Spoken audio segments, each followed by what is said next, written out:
Can this team take this run? And then the road to the Super Bowl. We'll go through the frozen tundra. Is this the team to beat? And did the QB lock up the MVP? We'll answer all those questions as we get up with you, starting right now on a Monday from the Seaport. Delighted to be back and to have you with us. Rex Ryan is here. We're ready to go, big fella, and we're not alone. Dan Orlovsky is here. Ryan Clark is here. The NFL season is officially over, and the fun is just beginning. And it ended, I was about to say with a bang. Candidly, I'm not sure how to describe how it ended. Let's take a look at it. Washington football team clinches the NFC East with a win, taking on the Eagles. Second quarter, Eagles are down 10-0. But Dan, Jalen Hurts is getting things done with his legs. It's an outstanding job of realizing, okay, the RPO is covered. It's in man. No one's got me. Let me use my speed to get to that front pylon touchdown Philly.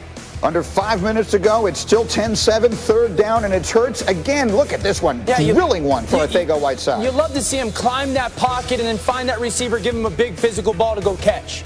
And then the very next play, once again using his legs, he's the first Eagles quarterback with 2 rushing touchdowns in a game since Michael Vick. They're up 14-10. Oh, he's playing well. You got to keep him in the game. Meanwhile, Alex Smith, he's looking up top.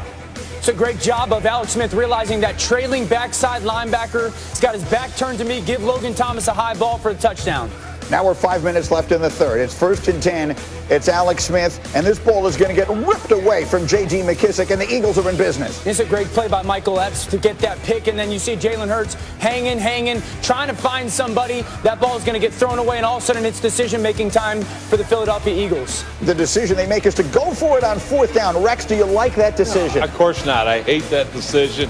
Another one, chalking another one up for analytics. Field goal would have tied it, but then is when it really gets interesting. 4th quarter in a 3-point game, Jalen Hurts is on the bench, and Nate Sudfeld is in the game and throwing arm punts. This one is picked off by Jeremy Reeves. Washington takes over.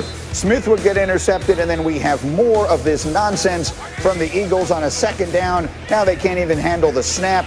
The Washington football team controls the football, the fumble. The Washington football team wins the division. The Philadelphia Eagles lose the respect of everyone. Doug Peterson, what? That was my decision solely.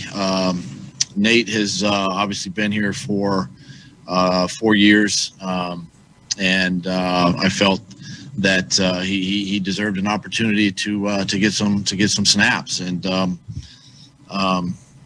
listen, if there's anything out there that thinks that I was not trying to win the game, I mean, you know, Ertz is out there, Brandon Graham's out there, Darius Slay's out there. You know, all our top guys are still on the field at the end. Well, say for one. Anyway, Chris Mortensen tweeted this. This is the most negative barrage of comments I have received about a game's lack of integrity, and that's not even counting Giants-related bias. Consensus from those in the NFL and those who've been associated with it, disgrace. That's not the fault of the Washington football team. All right, let's talk about it, because frankly, it is about as interesting a way for an NFL season to end as I can remember in a very long time. What word would you use to sum up that decision? Strange. When I see it right there, you know, at first I'm like, did something happen to Jalen Hurts? And then when, you know, I still never knew.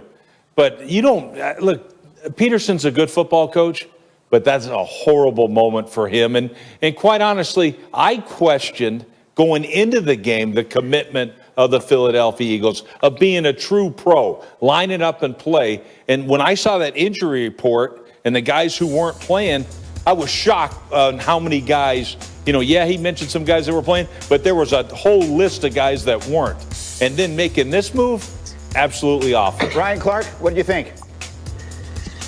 You know what I thought in 256 games, right, that the NFL fought through a pandemic to bring you, even one of those games starting a practice squad receiver at quarterback, this was the most disgraceful. This was the one they should have allowed to be canceled, to be postponed. This is the one that protocol should have taken over because of the way it finished. You know, Doug Peterson is talking about, you know what, we tried to win. They still had Brandon Graham. We had Darius Slay on the field. Well, I saw Deshaun Watson play to the very end, and he's one of the best players, one of the best quarterbacks in this league because his coach and their quarterback was trying to win the football game. And when Chris Mortensen sends out a tweet, and Mort says in that tweet that it was disgraceful but not because of the Washington football team. When in this decade, when in this year, when forever do we hear disgraceful and it involves two teams and we have to make a distinction that it's not because of the Washington football team? That's what this decision was for Doug Peterson. That's what this decision was for the Philadelphia Eagles. And it's a terrible way to end the season that for 17 weeks you fought so hard to give your fans the games that were scheduled. That's a point really well taken. Deshaun Watson fought to the end yesterday in a meaningless game. Matt Stafford, playing with a variety of injuries, played the entire day yesterday. And they wanted to get Nate Sudfeld's snap stand like this was week 4 of the preseason. I mean, what is that? Last night was a mockery. It was an absolute mockery. We hear the term tanking in sports all the time. And we as ex-players will often say, listen, front offices, they will tank. Yes, because it's better for their organization long term. Coaches and players just don't. You just don't see it because they're not wired that way. Last night was the first time that I felt I saw it. A coach obviously tanking.